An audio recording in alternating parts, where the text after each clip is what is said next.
Les pido por favor que tomen asiento para dar paso al último panel de este segundo día del Congreso Internacional en el marco de la exhibición de High Evolution 2023.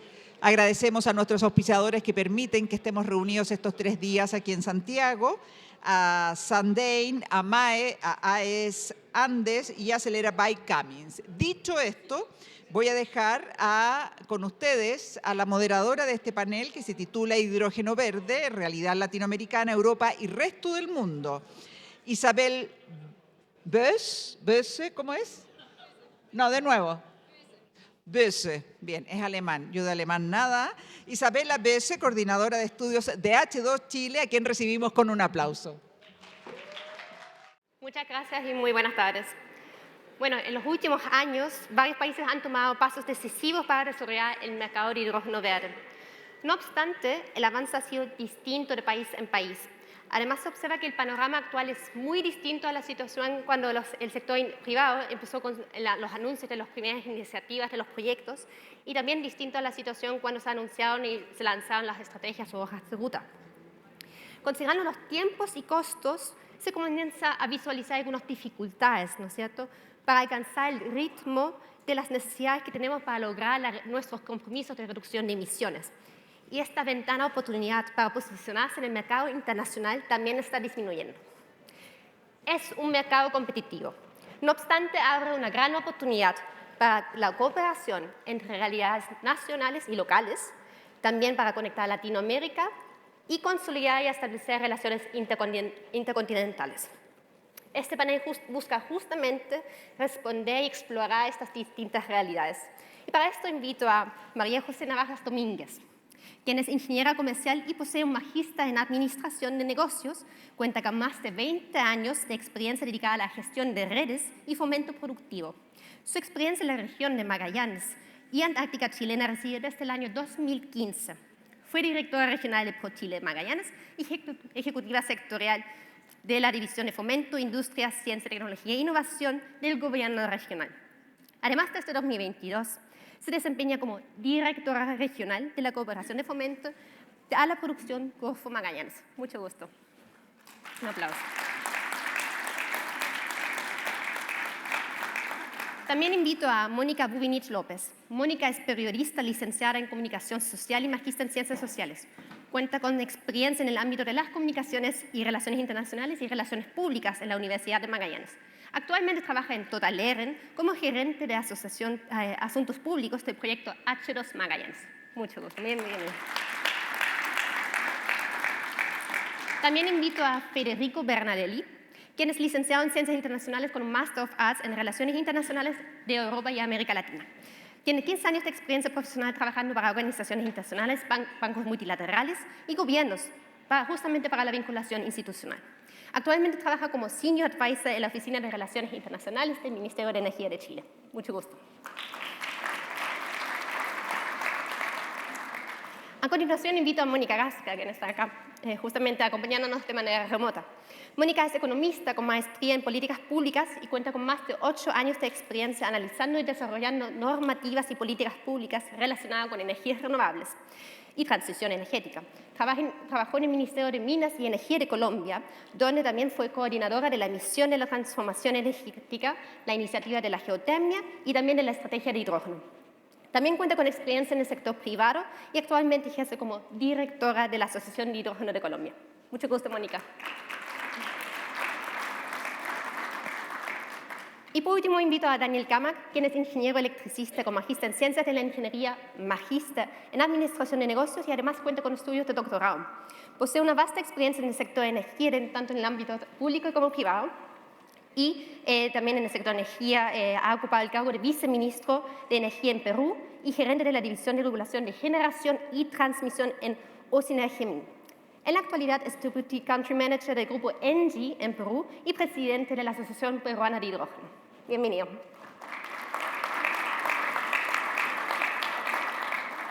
Por último, les comento que Giselle Canawati, quien es secretaria socioeconómica de la Organización Internacional Italo-Latinoamericana, se excusó por razones personales y teniendo la intención también de participar y acompañarlos hoy día en esta jornada. Por lo tanto, iniciaremos con la primera pregunta que se los plantearé a todos ustedes. justamente pensando en este mapa geopolítico que se está estableciendo. Observamos que la región de Latinoamérica se empieza a posicionar como un potencial productor y exportador, mientras que otras regiones como Europa o el este de Asia potencialmente serán consumidores y también importadores. En este sentido, ¿qué acciones son necesarias para sincronizar la producción con la demanda mundial? Y también, ¿qué oportunidades tiene Latinoamérica para no ser solamente productor y exportador, sino también consumidor para descarbonizar su propia economía? No sé si alguien quisiera compartir con esta pregunta. María José. Hola, muy buenas tardes a todos y todas. Muchas gracias por la invitación. Bueno, desde la perspectiva de la región de Magallanes, que es donde nosotros estamos trabajando fuertemente para apoyar el desarrollo de la industria, sin duda el trabajo colaborativo es primordial para poder lograr que las empresas que van a producir en la región transporten, ¿cierto?, para poder exportar hacia los mercados internacionales. En ese sentido, hoy nos encontramos con una realidad, por lo menos local, no tan desarrollada, bastante poco desarrollada en realidad con respecto a la exportación propiamente tal, pero por el mismo motivo unimos los esfuerzos tanto de los públicos como los privados para lograr tener un desarrollo pronto a nivel portuario, vial, marítimo. Por lo tanto, nosotros estamos trabajando fuertemente con Ministerio de Transporte, con Obras Públicas, en las mesas de trabajo que desarrollamos a través de nuestra hoja de ruta.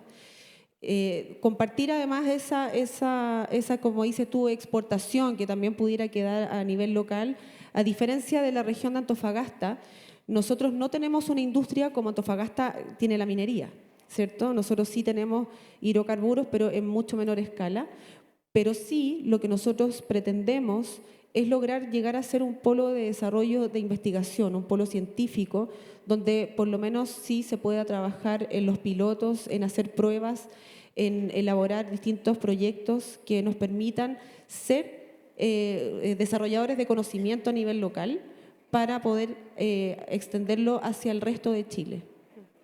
Perfecto, muchas gracias. ¿Quisiera complementar? Sí, yo quisiera complementar porque justamente nosotros como proyecto H2 Magallanes de Total Eren representamos el mundo privado, ¿no? María José ha hablado aquí del trabajo que estamos haciendo en Magallanes, este trabajo mancomunado, para cumplir, como dices tú, con la demanda mundial. O sea, yo creo que es algo que venimos repitiendo desde ayer, un tema de celeridad. Necesitamos acelerar este proceso, necesitamos que Chile realmente ocupe el rol, digamos, que está llamado a través de la estrategia de hidrógeno verde. Y bueno, Magallanes efectivamente es el polo, uno de los polos, bueno, Antofagasta y Magallanes. Me cuesta, digamos, salirme de mi rol de magallánica también, no solamente representando un proyecto, pero efectivamente es un tema de celeridad. Como dice María José, tenemos una hoja de ruta como región donde estamos haciendo un trabajo mancomunado público-privado y tenemos una fecha que ya está ahí, que es 2030. Entonces, todos nuestros esfuerzos están como proyectos. Hoy día yo te hablo de un proyecto porque estamos en esa etapa, tenemos que pasar nuestros estudios de impacto ambiental, etcétera, y de ahí proyectarnos. Pero efectivamente, el trabajo tiene que ser con celeridad y de manera mancomunada. Perfecto. ¿Quisieran quizás complementar esto con otro país, Perú, Colombia? Sí, no, gracias. Primero, buenas tardes con todos. Gracias por la oportunidad. A ver, desde mi punto de vista, yo creo que efectivamente todos coincidimos en que esta década hay que acelerar, digamos, las acciones para reducir emisiones. Y en este contexto, yo sí reduciría en 4 acciones fundamentales, ¿no? Una, obviamente, entender el mercado internacional, saber, digamos, cómo es la demanda que vamos a atender, no solamente en volumen, sino también en calidad y en especificación de los requerimientos a nivel mundial, ¿no? Creo que eso es relevante. Segundo es desde el punto de vista de la producción, obviamente saber cuáles son nuestras capacidades ahora y cuál es nuestro potencial real de producir, digamos, ¿no? Y en ese contexto, no solamente, digamos, producciones aisladas, sino bajo diferentes modelos de negocio y obviamente también bajo el concepto de generar, digamos, estos ecosistemas para producir valles de hidrógenos en los cuales podamos aprovechar, obviamente, las economías de escala y la propia tecnología, ¿no? El tercer elemento tiene que ver, obviamente, con los certificados o con las regulaciones en términos de seguridad, o de la certificación de reducción de emisiones que pueden generar, digamos, los diferentes productos de hidrógeno de bajas emisiones, ¿no? Creo que ese es importante, ¿no? Y el cuarto elemento creo que mucho tiene que ver, sin duda, con las políticas públicas, ¿no? O sea, creo que el compromiso de los gobiernos es relevante y quizás ahí podemos hablar un poco más después en las siguientes intervenciones, pero creo que en los diferentes países no hay ese mismo nivel de compromiso, ¿no? Y creo que eso hay que llamar la atención y sobre todo para establecer no solamente las regulaciones, sino los mecanismos de incentivo que se requieren para acelerar obviamente el desarrollo de esa industria, ¿no? Y no esperar que obviamente con la estructura de costos esto en el tiempo se origine, ¿no? Necesitamos adelantar y eso amerita pues acciones relevantes inmediatas, ¿no? Perfecto, muchas gracias. Mónica Gasca, respecto a Colombia, ¿cómo ves tú el potencial, la oportunidad para Latinoamérica para no ser solo exportador, sino también consumidor? ¿Hay iniciativas en esa línea en Colombia?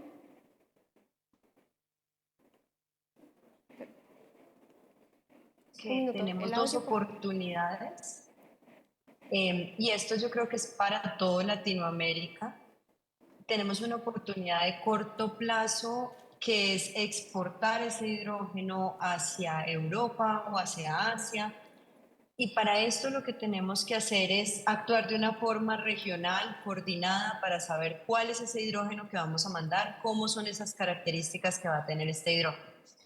Tenemos otra oportunidad ya más de mediano a largo plazo, en el cual podemos tener un consumo dentro de nuestras economías que pueda apalancar también la sostenibilidad y el cumplimiento de metas de cambio climático de nuestros países.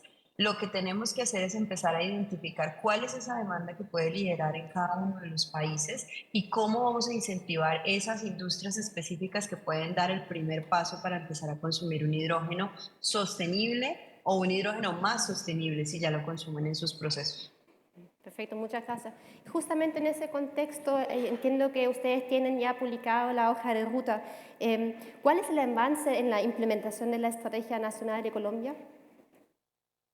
Bueno, nosotros tenemos afortunadamente un gobierno nuevo, pero que está muy alineado con el tema del hidrógeno y seguimos implementando nuestra hoja de ruta sin cambios. Tenemos en este momento 5 proyectos piloto, 3 de ellos enfocados en movilidad, uno en blending y otro en producción de amoníaco y 2 proyectos ya a escala industrial que están en nuestras refinerías, que los está desarrollando nuestra empresa de energía Ecopetrol. Vamos bien con la implementación de la hoja de ruta, sin embargo, vemos que estos 4 años o estos 3 años que nos quedan del nuevo gobierno son críticos y tenemos que empezar a desarrollar regulación específica para que empecemos a utilizar ese hidrógeno sostenible en los diferentes sectores, pero también empezar a atacar esos cuellos de botella que hemos visto, por ejemplo, el tema de financiamiento. Nosotros en Colombia estamos trabajando con la Unión Europea y el Ministerio de Minas y Energía en estructurar un fondo para proyectos ya a escala industrial de hidrógeno y esperamos hacer el primer llamado antes de cerrar este año. También estamos trabajando en identificación de esa demanda, esos mangos bajitos que podríamos incentivar para producir hidrógeno verde que pueda ser consumido en nuestro país o hidrógeno bajo en emisiones. Y estamos trabajando también en conocimiento, llevar ese conocimiento a las comunidades donde están los potenciales de producción de energía renovable más altos, sobre todo en el norte del país, que son los que nos van a apoyar, digamos, en esta consecución de la meta del hidrógeno que tenemos. Nosotros queremos producir un hidrógeno de $1,7 por kilogramo 2030 y para esto pues tenemos que actuar de una forma también muy coordinada a nivel nacional para alcanzar estas metas. Perfecto. Justamente como nos comentas, o sea, para materializar los proyectos, tanto de producción o consumo, se van a requerir incentivos. En esa línea también, Ecopetrol también es un gran jugador en Colombia. ¿Existen algunos incentivos que son atractivos también a implementarse? ¿Tienen algunos anuncios asociados a eso?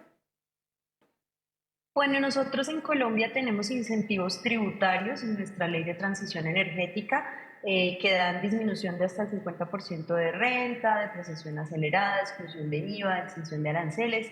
Esto como un primer paso para decir que queremos que llegue esta inversión en el país.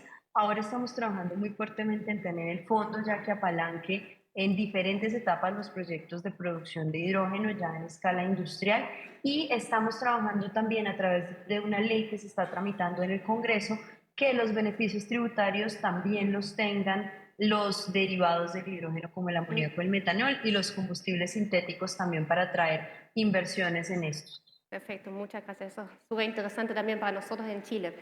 En ese caso, quisiera continuar con agregando esta visión latinoamericana, entrando en detalle más en Perú. Justamente entiendo que ustedes también tienen avance en cuanto a la estrategia, pero aún no se encuentra publicada. ¿Nos puede comentar cuáles son estos grandes hitos que ha logrado Perú hasta el momento y también cuáles son los que se esperan en el corto plazo para la industria? Y mira, nosotros desde H2 Perú, que tiene 2 años, digamos, de creación, hemos tratado de hacer una serie de actividades, primero para, obviamente, generar todo el ecosistema en el país, y creo que ahora vemos con mucho entusiasmo de que hay mucha discusión sobre el tema en el sector privado y, obviamente, en el sector público, ¿no? Hemos hecho, entre otras cosas, un estudio para identificar cuál es el precio nivelado del hidrógeno al cual Perú puede producir el hidrógeno verde o de bajas emisiones, y los resultados pues nos llevaron a valores similares a los que tiene Chile o otros países, digamos, muy competitivos en el mundo. Y el resultado de este estudio ha hecho que por primera vez Perú aparezca en algunas proyecciones internacionales, ¿no? Como IRENA, etcétera, ¿no? Entonces, eso creo que ha sido relevante, gracias obviamente a todo el potencial energético que Perú tiene, por la calidad, digamos, de viento y de sol para producir energía a bajos costos. Pero también hemos desarrollado las bases para una estrategia, hemos desarrollado una hoja de ruta, y todo esto hemos puesto a disposición tanto del Poder Ejecutivo como de las autoridades, ¿no? Perdón, Ejecutivo y Legislativo, ¿no? Y hemos propuesto un proyecto de ley que el mes pasado ya fue aprobado a nivel de la Comisión de Energía y Minas en el Congreso, y en la próxima legislatura debería ser aprobado en el Congreso, ¿no? Para Perú es muy importante, digamos, esa ley, porque en realidad ahí es donde están todas las reglas de juego que todos los inversionistas requieren para hacer inversiones en esta industria, ¿no? Yo creo que, como en todos los países, por ejemplo, las empresas que integran H2 Perú son las mismas que también, entre otros, integran en Colombia, en Chile, en México, etcétera, ¿no? Entonces, son empresas, muchas de ellas globales, que ya tienen mucha experiencia en esta industria y con algunos pilotos en producción, ¿no? Y en el caso particular de Perú, tenemos una experiencia muy relevante. En Perú se produce hidrógeno verde desde el año 65, ¿no? En industrias Cachimayo, inicialmente se utilizaba el hidrógeno para fertilizantes, ahora se utiliza para nitrato de amonio. Se utilizan 7 electrolizadores de la época. Es una industria que se conoce, ¿no? Y se identifican, obviamente, las ventajas en términos de emisiones. Hoy la energía eléctrica proviene, obviamente, de una generación renovable para esa operación en particular. Entonces, lo que Perú necesita es estas reglas de juego, ¿no? Y además, que finalmente el país o las grandes autoridades den a conocer la estrategia país, porque es diferente que lo diga la Asociación H2 Perú y que es diferente que lo diga el propio país, ¿no? La autoridad. Y ese es el reto en el cual estamos trabajando. El Ministerio de Energía y Minas de Perú está ahora haciendo un estudio a través de un apoyo internacional para definir la estrategia, y esperemos que antes de este año, el final del año, Perú finalmente pueda formalizar, ¿no? A nivel internacional cuál es su estrategia, ¿no? Porque creo que con esa estrategia bien definida y la ley aprobada, creo que tenemos todas las herramientas para iniciar inversiones en la industria, ¿no? Perfecto. Justamente mencionó la planta de Cachimayo, que es una de las industrias más antiguas, los electrolizadores más antiguos también de la región, así que no, es súper interesante que ahora también se tiene un PPA firmado para las energías renovables, así que es muy interesante. Y además, en Perú también tiene algo similar con Chile debido a la minería, ¿no es cierto? Este potencial producto de consumo también, ¿no es cierto?, en la región. Sí, no, es exacto lo que mencionas, porque de los estudios que nosotros hemos hecho, por ejemplo, casi el 50% del consumo en diésel, consumo energético, digamos, por el uso del diésel, es similar al que hoy consumen en toda la parte electrificada que tiene la minería de Perú, ¿no? Entonces, y la minería de Perú consume aproximadamente la tercera parte de toda la energía del país. Entonces, si reemplazamos ese otro diésel, son otros 3.500 megavatios en consumo, que en energía renovable puede ser una capacidad de 10.000, ¿no? Entonces, es algo que realmente solamente el transporte de mineral, del acarreo y transporte mineral, puede mover muy fuerte la industria del hidrógeno en Perú. Sin contar, obviamente, los otros sectores, transporte en general, de grande distancia y alto tonelaje, es algo que al Perú le interesa mucho, ¿no? Y de los hitos que comentaba, en particular también lo que va a pasar al final de año, ¿cómo se está coordinando el sector público y privado? Mira, hay mucha integración, ¿ya? A veces es muy difícil lograr eso, pero por ejemplo a través de H2 Perú nosotros tenemos un convenio con el Ministerio de Energía y Minas para nosotros apoyar, obviamente, en todo el trabajo técnico, regulatorio y experiencias que tienen los propios profesionales de las compañías que integran H2 Perú, ¿no? Entonces, y estamos ahora por firmar otro convenio con el Ministerio del Ambiente, que también, digamos, tiene una participación muy activa dentro de H2 Perú, especialmente en la propuesta de normativas que hemos ido desarrollando a lo largo de este tiempo, ¿no? Qué bueno, muchas gracias. Vamos a continuar también complementando esta visión latinoamericana, indagando un poco más lo que está ocurriendo en Chile. Para esto, María José, me interesa consultarte respecto a la hoja de ruta que mencionaste, que Corfo y justamente el gobierno regional lideran en la región de Magallanes. ¿Existen algunos resultados, avances o algunas iniciativas también más concretas? Sí, nosotros, Chile, el año 2020 sacó su Estrategia Nacional de Hidrógeno Verde y en esa estrategia nos fijamos muy conscientemente de que la región de Magallanes iba a ser una de las regiones, o se proyectaba como una de las regiones con el mejor factor de planta en Chile, más o menos un promedio de un 57%. Bueno, o más, ¿cierto? Por lo tanto, nos puso en alerta, ¿ya? Esa información nos puso en alerta de que si entendíamos que Magallanes iba a ser la región una de las regiones con el mejor factor de planta, por lo tanto, y buena ubicación, buen viento, ¿cierto? Para nosotros es súper normal tener vientos de 100, 120 kilómetros por hora, es cotidiano. Por lo tanto, fue una alerta muy importante y dijimos, nosotros necesitamos estar preparados para esto, no podemos esperar mucho tiempo más, necesitamos empezar a coordinarnos. ¿Por qué? Porque la región, como dije en un principio, no está preparada hoy de la forma en que la vemos, y no solamente para la industria, sino que también para una transformación a nivel regional, ¿ya? Va a haber un cambio muy grande, si bien, como dice muchas veces nuestro gobernador, tenemos una región del tamaño de Grecia, pero con 180.000 habitantes, Grecia tiene 1 millón. Tiene 10 millones, ¿me entiendes? Entonces, es un cambio muy radical para nosotros, se estima aproximadamente un crecimiento un 30-40% de población, y eso va mucho más allá de la misma industria. Por lo tanto, nosotros nos aplicamos mucho y elaboramos nuestra hoja de ruta, que es la primera hoja de ruta en Chile, entiendo, para poder abordar estas temáticas, y esa hoja de ruta arrojó 140 brechas, de cada una de ellas emanan otras brechas más, ¿verdad? Y se focalizan en 5 ejes estratégicos. Primero tenemos una gobernanza, esa gobernanza es pública y privada, esa gobernanza está encargada de facilitar el trabajo, pero al mismo tiempo también está encargada de buscar el financiamiento para las iniciativas que resultan del trabajo. Después tenemos el eje 2, que es medio ambiente, economía y sociedad.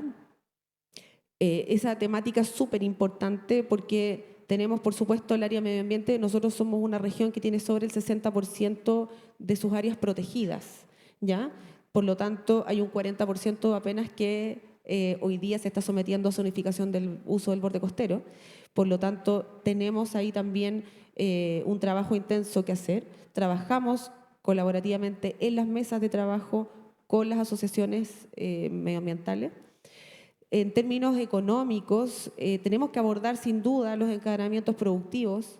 Hoy día Magallanes no cuenta, por supuesto, con una oferta para poder entregar a estas empresas que se estarían instalando en la región. Tampoco queremos que pase como en otras industrias, que lleguen tantas personas de otras regiones o con empresas de otras regiones simplemente instalarse y dejarnos a nosotros como ciudadanos mirando hacia un lado. Queremos que eso sea en armonía.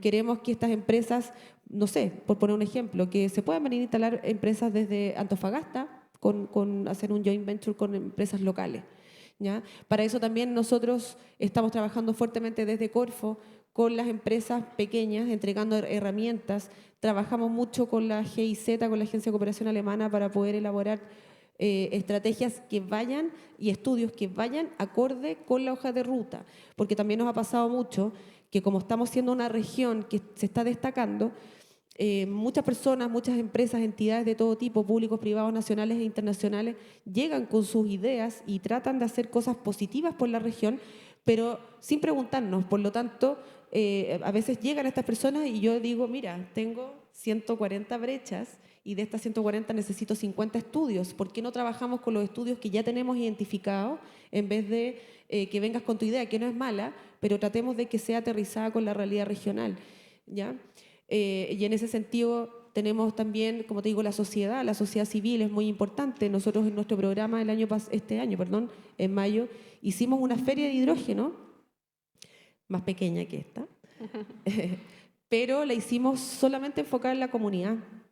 Las empresas participaron, los proyectos que se están instalando en la región de Magallanes participaron y abrieron sus proyectos al público.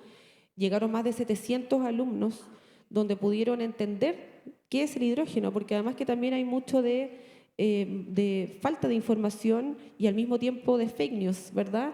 Porque te dicen una cosa, no sé, todo el mundo dice, oye, en Magallanes se van a instalar 100.000 torres de aerogeneradores y nosotros es como, no es así. Por favor, siéntate, te voy a contar, te vamos a explicar cómo esto es realmente. Tenemos también temas tributarios, de normativa, de regulaciones, donde sencillamente nosotros como región no vamos a ver temas legales, pero sí ponemos en alerta sobre cómo se aplican esas leyes en la región de Magallanes.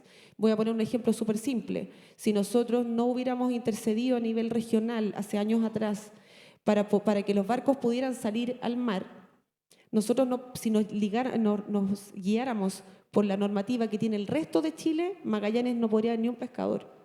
Por los vientos que nosotros tenemos, en todos los muelles en el mundo, en Chile, se cierran. Para nosotros es normal. ¿Te fijas? Entonces hay detalles que son de niveles locales que son muy importantes. Y por supuesto también tenemos eje de recursos humanos, ¿cierto? Del capital humano. Estamos trabajando fuertemente con la industria. ¿Qué es lo que cada uno necesita? Porque existen muchos estudios, pero son internacionales. No hay nada que sea a nivel específico local. Y eso se está trabajando hoy. Trabajamos mucho. Este programa tiene que ver, es una iniciativa que es desde el gobierno regional y desde Corfo Magallanes, pero trabajamos asociativamente con el Ministerio de Transporte, como decía antes, con el Ministerio de Energía, por supuesto, porque necesitamos... lamentablemente somos un país tremendamente centralista y necesitamos que esté acorde y estemos en sintonía todos. Entonces, esta hoja de ruta, lo que está haciendo hoy día terminamos, de hecho, mañana termina el primer año de implementación de esta hoja de ruta y ya sacamos 11 iniciativas concretas con presupuestos asociados. Y estas iniciativas, en estas participan más de 100 personas en las mesas de trabajo. Nos reunimos 2 veces por semana, distintos ejes, un día un eje infraestructura, el otro día regulación, el otro día capital humano, y así sucesivamente sin parar ni siquiera en vacaciones, para poder sacar esto. Y estas iniciativas como formato proyecto donde se la entregamos a quienes se van a hacer cargo de financiar estas iniciativas, ¿ya? Entonces sí estamos sacando iniciativas, como te digo, completamente concretas, como por ejemplo la necesidad de tener un centro de investigación, un centro de innovación de energías renovables, y eso ya estamos viendo el sistema de financiamiento para que el próximo año empecemos a ejecutar directamente. Entonces esta hoja de ruta no es solamente una carta magna escrita, sino que esto es efectivamente real, concreto y lúcido, porque también tiene que ver con la realidad que tiene nuestra región. Muchas gracias también para comentarnos y ponernos al día sobre estos avances. Justamente Magallanes Baza es una de estas regiones donde se instalarán varios de los proyectos, ¿no es cierto? En ese sentido también, desde tu rol y tu experiencia, ¿cómo se puede impulsar un modelo de desarrollo más bien sostenible en el territorio con encadenamiento productivo, como nos comentaste, pero con esta mirada a valor compartido, dando beneficio también a las personas y justamente no perdiendo de vista la transición energética de la matriz? Bueno, efectivamente esta hoja de ruta, el trabajo concreto que nosotros hacemos es el espacio pertinente para que esto se pueda llevar a cabo. Nosotros desde un principio decimos felices de que venga la industria, pero esta industria debe respetarnos como región, debe respetarnos como personas, y eso lo hacen periódicamente en estas te digo que son 2 sesiones semanales, las empresas participan en todas las reuniones, y no solamente las empresas de hidrógeno, las empresas regionales, todos los CEREMIS, todos los ministerios, la universidad, centros de formación técnica, todos estamos tremendamente alineados, y yo creo que eso es primero es una realidad que es súper difícil hacerlo, de verdad que es complejo, porque también hay un tema un poco de chuta, ¿quién lleva la batuta? ¿Es energía, es Corfo, es economía? Y la verdad es que no, nosotros solamente hoy día estamos siendo coordinadores de que la gente se siente a conversar y de que lleguen a acuerdos. Ese es el rol que nosotros estamos trabajando junto al gobierno regional. Energía, por ejemplo, la Seremi es un partner asociado tremendo, porque ella es el componente técnico, ella es la que sabe del tema en términos energéticos. Pero como te decía, al mismo tiempo esto nos va a afectar a nosotros en todos los aspectos. Donde se va a instalar la mayoría de las industrias son pueblos de 400, 500 personas. Tú te imaginarás el impacto que va a tener eso a la comunidad. Por lo tanto, se trabaja con las empresas para que esta instalación sea armónica con el entorno. No solamente se trata de si tenemos las vías necesarias para el transporte de los aerogeneradores o de las mismas torres, sino que necesitamos saber si tenemos infraestructura urbana habilitante para las comunidades, para las personas. ¿Te fijas? Entonces es un sistema mucho más macro donde el concepto de sustentabilidad y sostenibilidad es el hecho más importante y es la guía que a nosotros nos hace transitar hacia un relacionamiento con toda la comunidad en su totalidad, ¿ya? Perfecto. Quisiera complementar esta situación también desde un punto de vista del sector privado, Mónica. En ese sentido, claro, Total Eren tiene grandes proyectos repartidas en distintas partes del mundo, ¿no es cierto? Pero decidieron instalar su proyecto en un territorio bastante lejano y aislado, ¿no es cierto? En ese entonces, cuando se tomó esa decisión, aún no habían tantas iniciativas en marcha también del sector público. ¿Cómo les ha ido con esto y por qué tomaron esta decisión? Sí, bueno, yo quiero complementar un poco lo que ha dicho María José. Yo creo que lo que está pasando en Magallanes es un excelente ejemplo de centralización, primero. Y también, bueno, de trabajo, como vuelvo a decir, asociativo y mancomunado entre el sector público y privado, porque no hay otra forma de hacer las cosas en Magallanes. Ya lo dijo el gobernador ayer, nosotros somos un territorio muy extenso, y la verdad que es parte de nuestra idiosincrasia. Estamos acostumbrados a trabajar de manera colaborativa para que sucedan las cosas, para que pasen las cosas en Magallanes. Y por eso esta experiencia que estamos teniendo en esta hoja de ruta público-privada, como yo te decía, es una excelente oportunidad para el país, para Chile, de desarrollar una industria como la de hidrógeno, pero también es una excelente oportunidad de iniciar una industria desde cero, digamos, desde cero con buenas prácticas. Con las prácticas de, como decía María José, escuchando lo que pasa en el territorio, viendo cómo vamos a intervenir. Se ha hablado hoy día en la mañana de la licencia social. Tú nos preguntabas, vamos a exportar este hidrógeno, este amoníaco a Europa, básicamente, en nuestro proyecto, pero también, obviamente, escuchando las estrategias de desarrollo energético, el programa que está haciendo Energía, el Ministerio de Energía en cada una de las comunas. También se mencionaba temprano que Magallanes es la primera región que tiene consulta y opinión de 7 provincias, digamos, dentro, o sea, 7 comunas. Vamos a tener ahí un insumo súper importante, y yo que he podido participar en 2, en San Gregorio, que es donde va a estar nuestro proyecto H2 Magallanes, y también en Punta Arenas. Escucho que la gente dice, ok, estamos produciendo hidrógeno, esto se va a exportar a Europa, ¿y qué va a pasar con nosotros? ¿Vamos a ver algo de ese hidrógeno? Lo que tú nos preguntabas. Y bueno, también ahí tenemos que ver cómo hacemos esa bajada local, dónde encontramos vías, que como país podamos ver quizás algo de electromovilidad, etcétera. Y ahí viene el otro factor que mencionaba María José, el tema de la innovación. Es también uno de los ejes que estamos trabajando en conjunto, el mundo privado y el mundo público. Tiene que estar muy de la mano. Eso hace desarrollo, eso hace cambiar, digamos, una industria. No es solo producir, en este caso, hidrógeno verde, una fuente de energía renovable, sino que agregarle ese factor, ¿no?, de innovación. Yo creo que eso nos puede ayudar a dar un salto, obviamente, como región y como país. Y en el caso del proyecto, efectivamente, lo mencionaba también María José, el factor de planta de nuestro viento, el viento de Magallanes, tiene condiciones bastante inigualables. Para nosotros como proyecto, desde el punto de vista, claro, productivo, eso obviamente que es como el primer factor, digamos, de por qué Magallanes. que siempre nos preguntan eso. También hablábamos del territorio, de las grandes extensiones. Para darle un ejemplo, los números de Magallanes son poco comunes para el resto de Chile y del mundo incluso. Nosotros vamos a desarrollar un proyecto en 5.000 hectáreas. Ahí se piensa nuestro proyecto industrial. En 5.000 hectáreas disponibles en el resto de Chile no es tan fácil que sean disponibles, en nuestro caso incluso un terreno que estamos negociando con un privado. O sea, esa es la realidad de la extensión de esta región. 5.000 hectáreas de desarrollo industrial y 5.000 que estamos considerando para mitigación, posibles mitigaciones y como conservación del área. O sea, ahí de nuevo hay otro beneficio directo para la región. Vamos a estudiar en detalle la estepa magallánica, que hasta ahora es algo que no teníamos. Entonces, estos proyectos efectivamente tienen un valor agregado y una licencia social que nosotros esperamos vayamos construyendo entre todos en este trabajo, como te decía, asociativo. Perfecto, muchas gracias. Y también, continuando con Magallanes, antes de cerrar y traspasar a la parte más de exportación, justamente Magallanes fue la región donde se empezaron a anunciar ciertos proyectos e iniciativas entre varios privados para infraestructura compartida. En ese sentido, Total Eren también tiene ciertas iniciativas en esa línea y cómo lo podrían implementar. ¿Cuál es su visión? Sí, también es algo que se ha ido conversando desde ayer. También es un factor de esta nueva industria, de quizás no repetir otras experiencias que hemos tenido. Es una industria verde, es una industria para descarbonizar. Entonces, efectivamente, obviamente estos proyectos de gran envergadura, como el que estamos considerando nosotros desarrollar en Magallanes, tienen todo un desarrollo y se necesita, digamos, ocupar infraestructura portuaria, vial, etcétera, y no queremos construir, como dice, 5 o 6 puertos, etcétera. Necesitamos nuevamente trabajar de manera asociativa.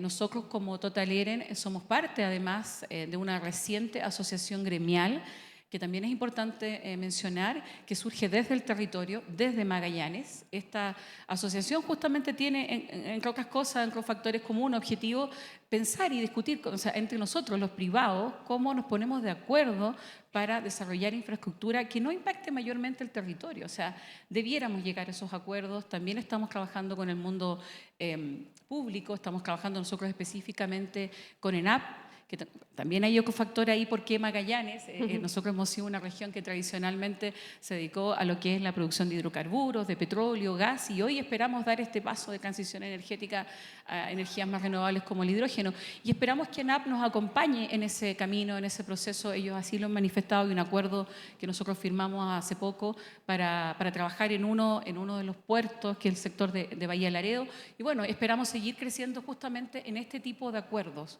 en ocupar la infraestructura que ya existe en Magallanes y de alguna manera actualizarla y ponerla a tono a lo que va a ser esta industria. Hablando justamente de puertos para potenciales exportaciones también, ¿no es cierto? Quisiera vincular este modelo de desarrollo sostenible también con los planes nacionales de exportación. Federico, ahí desde la perspectiva de Estado, ¿cómo se enmarcan las actividades que tiene el Ministerio de Energía y que está desarrollando con los grandes puertos del norte de Europa dentro de la Estrategia Nacional de Hidrógeno? Sí. Buenas tardes. Quiero agradecer la invitación a ser parte del panel, felicitar a los organizadores y felicitar a la audiencia. Normalmente los últimos paneles del día son medio vacíos y la gente está medio durmiendo. Veo que no es el caso de hoy, así que felicitaciones. El próximo año lo esperamos con mayor entusiasmo y una cosa a la vez. Creo que salté la primera ronda. Quiero añadir dos elementos en la sincronización demanda-oferta de hidrógeno. Creo que no se ha hablado de nivelar la cancha a través de la homologación de los esquemas de certificación de los distintos países. Y eso es un elemento que va a habilitar la región latinoamericana para poder cubrir esas brechas de la demanda que nos esperamos tanto en Europa como en Asia. Y este elemento es un elemento que hay que resolver de forma mancomunada a nivel internacional. Hay plataformas internacionales que se están ocupando de eso y evidentemente con el potencial de producción que tiene Chile tenemos que jugar un rol protagónico en esta definición. Y luego, bueno, aquí me han dado muchos pases gol, ¿cierto? Y la infraestructura. Creo que el elemento clave para sincronizar demanda-oferta, partiendo de Chile y de la región, es desarrollar una infraestructura que habilite la exportación, pero ojo, no se trata solo de desarrollar proyectos, se trata de desarrollar infraestructura a lo largo de toda la cadena de valor. Y eso significa, dando seguimiento un poco al último panel de ayer en la tarde, poner los puertos en el centro del desarrollo de la infraestructura. Los puertos no solo sirven para exportar moléculas verdes, los puertos sirven para que puedan llegar los mástiles y las aspas de las turbinas eólicas a Magallanes, o los paneles fotovoltaicos en los puertos del norte y en el desierto de Atacama. Entonces, desarrollar infraestructura compartida y que sea de utilidad a la exportación, yo creo que va a ser la clave, va a ser el primer punto, el primer paso que hay que dar. Y ahora contesto a tu pregunta. Los puertos.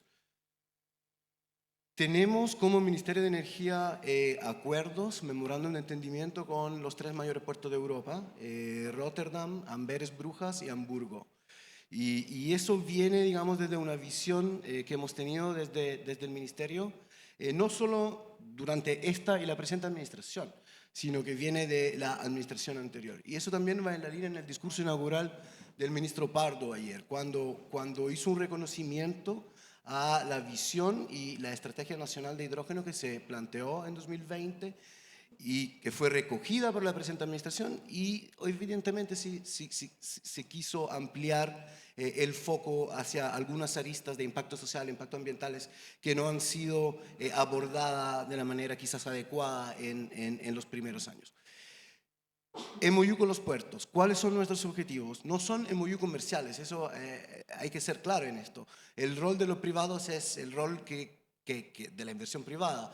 El rol del gobierno es otro. El rol del gobierno es facilitar las condiciones, crear las condiciones para que los privados puedan cerrar negocios comerciales, tanto de producción como de compra y recepción de las moléculas verdes en Europa. Entonces, el gran objetivo de estos 3 MOU es aunar los 2 ecosistemas, el ecosistema del sur de Chile y de Magallanes principalmente, de los 2 valles, con los 3 mayores puertos de Europa, donde se espera que puedan importar alrededor de 10 millones de toneladas al año a partir de 2025.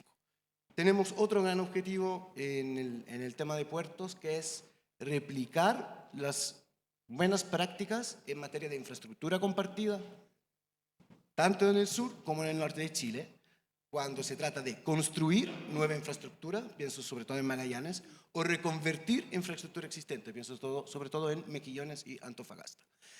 Estos 3 puertos en Europa tienen ejemplos muy longimirantes de utilización de infraestructura compartida, sobre todo porque los 3 tienen una característica en común.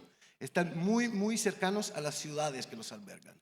Tienen unas buenas prácticas de desarrollo en conjunto con las comunidades locales, las ciudades, que nosotros tenemos que saber replicar.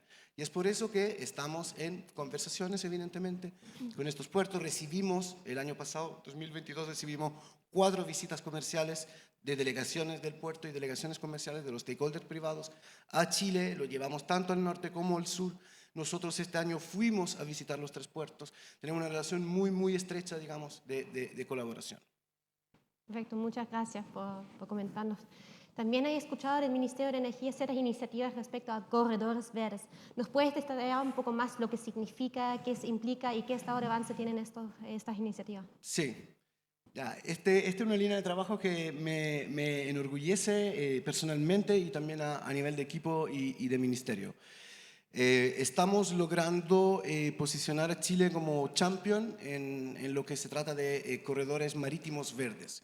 Y probablemente muchos de ustedes no saben todavía qué son los corredores verdes. Voy a tomar un minuto para explicarle qué son y luego por qué estamos trabajando para la implementación de estos corredores. El objetivo de un corredor marítimo verde es descarbonizar una ruta marítima de un punto A un punto B. Pueden ser nacionales o pueden ser internacionales. Descarbonizar completamente la ruta, lo cual significa descarbonizar todos los eslabones de la cadena de valor, es decir, la producción del combustible, las operaciones portuarias, el bunkering, los buques, los vessels que queman combustibles limpios y las operaciones portuarias del puerto de recepción de la mercadería y de despacho. Cuando hablamos de corredores verdes, no necesariamente hablamos de transportar hidrógeno o derivados. Hablamos de transportar cualquier tipo de bien o producto que se produzca en Chile. Puede ser cobre, puede ser productos acuícolas, puede ser agricultura, puede ser productos que sirven para los faenas mineras, puede ser cualquier tipo de producto. Esta es la definición. Nosotros con un centro de Copenhague que se llama Maersk Møller McKinney Center for Zero Carbon Shipping, que es un centro a la vanguardia en la búsqueda de implementar corredores verdes, llevamos adelante una colaboración que empezó en Glasgow durante la COP26 con unas primeras conversaciones entre el ministro de la época y el CEO del centro, e identificamos una hoja de ruta de cómo llegar a implementar corredores verdes en Chile antes del término de esta década. La primera etapa fue un estudio de prefactibilidad, donde se identificaron 18 potenciales rutas marítimas, 9 nacionales y 9 internacionales, para descarbonizar, ¿ya?, el transporte marítimo o comenzar a descarbonizarlo. Y ahora nos encontramos en una segunda etapa. Esa primera etapa ya se terminó, se presentó tanto acá en Santiago como en la región de Antofagasta, aunamos stakeholders de toda la cadena de valor y ahora este año entramos en la segunda etapa del trabajo. La segunda etapa del trabajo comenzó con la identificación de 2 corredores que eran comercialmente más maduros con respecto al universo de 18 para alcanzar su implementación dentro de esta década. Y ahora avanzamos en esa segunda etapa y conformamos 2 distintos consorcios de like-minded companies, como se suele decir, ¿no?, empresas privadas con una misma visión que quieren ser first mover en esta tarea de descarbonizar el transporte marítimo, y cada una de estas empresas privadas se está haciendo cargo de liderar cada uno de los eslabones de la cadena de valor que acababa de mencionar. Este estudio de factibilidad esperamos y estamos trabajando para que pueda terminar antes del final del próximo año, identificar las brechas, ¿ya?, tanto las barreras tecnológicas de infraestructura, pero también las brechas de costo, para luego entrar en una fase de implementación para tener los primeros corredores verdes implementados en Chile entre 2028 y 2030. Evidentemente, esos corredores verdes pasan por Magallanes y Antofagasta. Esto no es una sorpresa, ¿cierto? Quizás solo el último elemento, ¿por qué el Estado de Chile está haciendo esto? Me tocó estar en Copenhague hace un mes en esta gran reunión que hace este centro con todos los stakeholders y los partners y los embajadores del centro. Solo un gobierno estaba presente.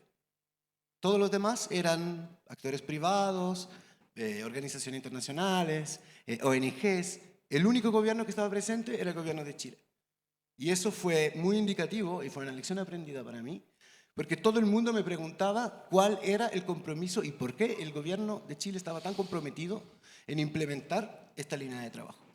Entonces, es un ejercicio. Yo no tenía la respuesta clara en ese momento, pero yo creo que hay 4 elementos, y los voy a nombrar muy rápidamente. El primer elemento es la Clyde Bank Declaration, que es un compromiso de distintos países que fue lanzado también en Glasgow, en el cual Chile es parte y endosó esta declaración para alcanzar el despliegue de 6 corredores verdes a nivel internacional dentro del año 2025.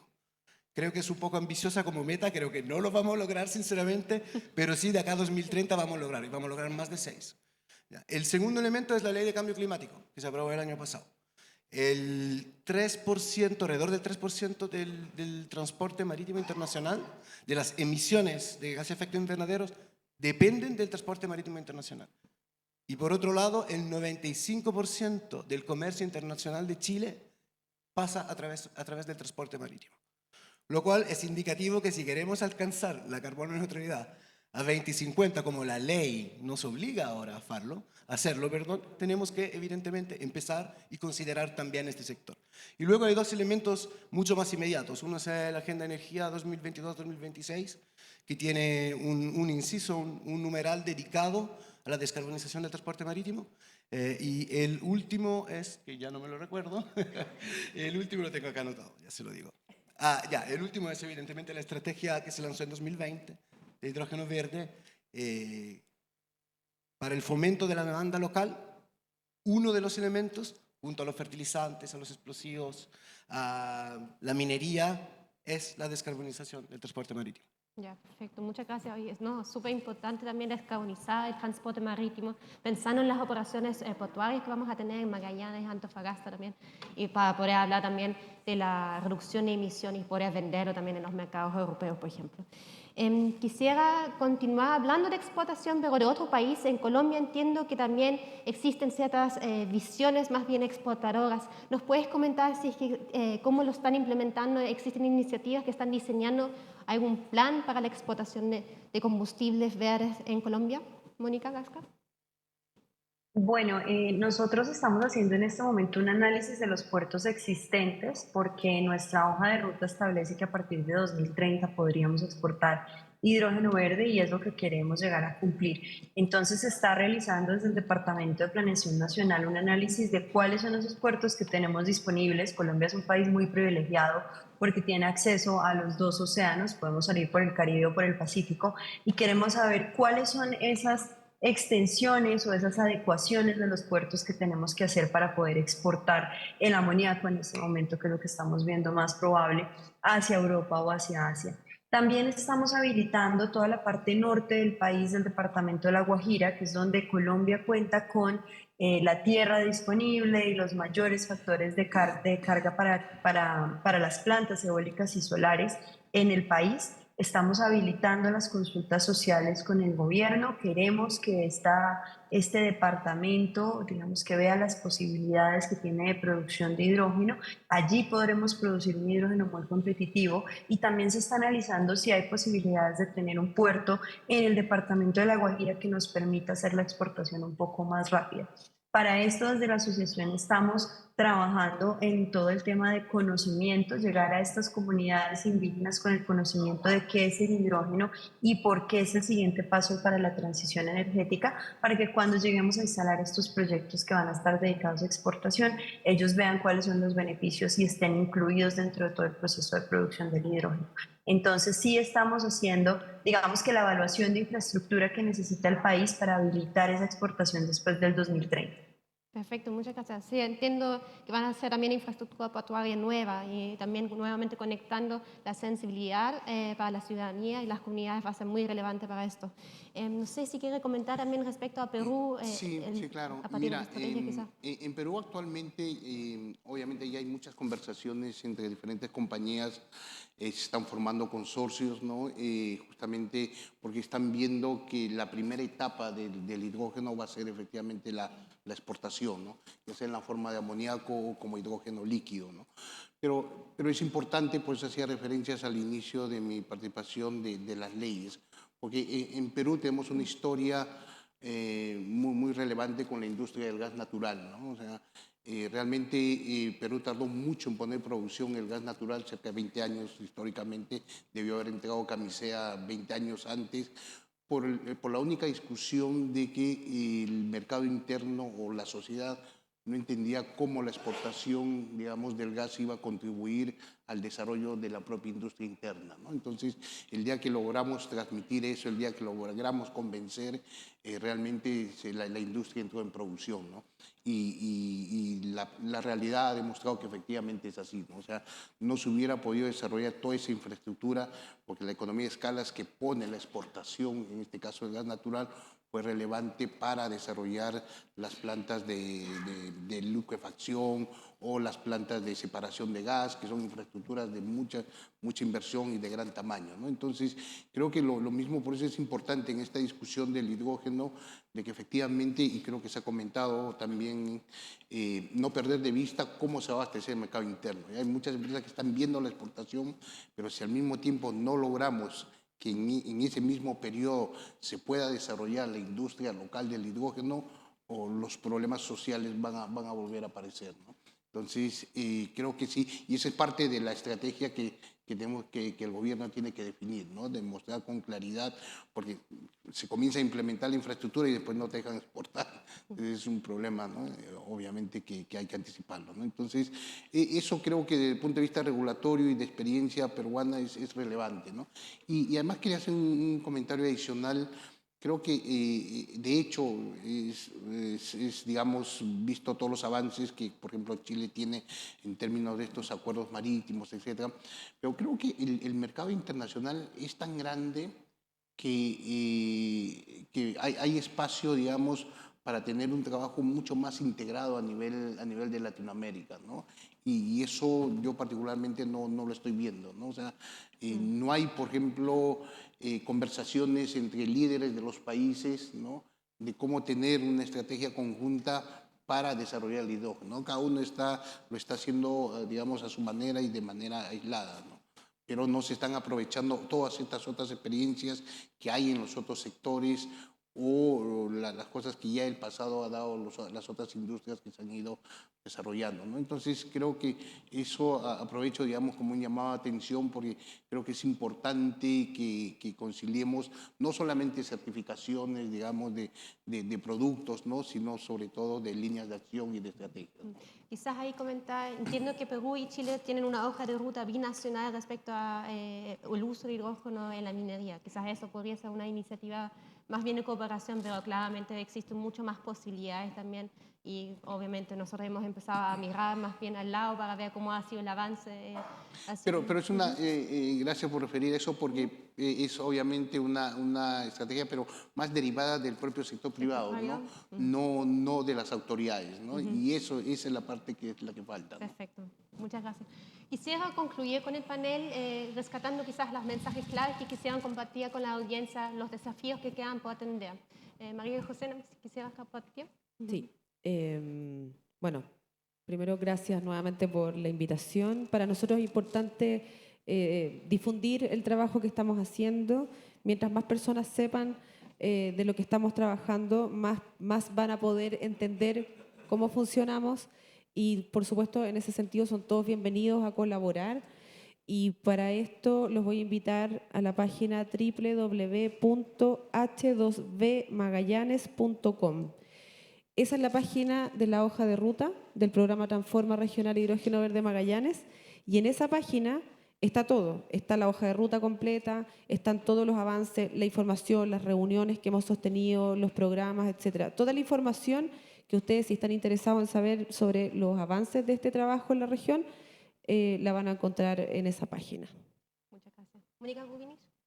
Sí, bueno, también me sumo aquí. En realidad estamos casi como un team Magallanes, ¿no? Público y privado, y yo creo que eso es muy bueno, es un buen ejemplo de lo que está pasando en nuestra región, y es justamente lo que queremos compartir con esta audiencia. Agradecer, como dices tú también, este espacio, estos espacios justamente para compartirlos. Estamos haciendo, y siento que esta vez lo estamos haciendo por primera vez quizás desde las regiones, y me parece que eso es también un momento bastante histórico como país, lo tengo que mencionar. Pero compartir este tipo de lo que estamos haciendo, nuestra experiencia, la que estamos desarrollando en Magallanes, nosotros desde lo privado obviamente, pero también generar espacios más de esto y de educación. María José mencionaba que nosotros tuvimos una experiencia local que creo que es súper importante. O sea, venimos escuchando más o menos el mismo mensaje desde ayer, seguramente mañana se va a repetir, pero hay una urgencia también, una de acelerar los procesos productivos, pero también de educar a nuestra comunidad, a nuestro país, en torno a lo que va a ser una industria de este tipo, que además, bueno, es verde, que está enfocada en la descarbonización, etcétera. Entonces, claro, tenemos desafíos muy urgentes e importantes en términos del desarrollo productivo, de nuestra infraestructura compartida, etcétera, pero también es importante que como país entendamos lo que significa el hidrógeno verde, lo que puede significar el desarrollo de una industria tan potente y de proyectos de una envergadura de nivel global, que somos los que vamos a tener desde Magallanes para el resto del mundo. Perfecto. Federico, ¿tus Sí, comentarios? hay un dicho, si quieres avanzar rápido, anda solo. Si quieres llegar lejos, anda en grupo. El grupo, en este caso, es el sector público, el sector privado y no menos importante, la sociedad civil, las comunidades locales. Este es el grupo y la carrera para el hidrógeno verde es un maratón, no es un sprint. Así que tenemos que avanzar en grupo y tenemos que ir lejos, lo más rápido posible, eso es cierto. Mónica Gasca, quisiera comentar algunos desafíos que quedan por atender también y qué mensajes claves nos traes también de este panel. Bueno, yo creo que todos los países estamos más o menos en el mismo escenario, con los retos de financiamiento, con los retos de demanda, con los retos de comunidades.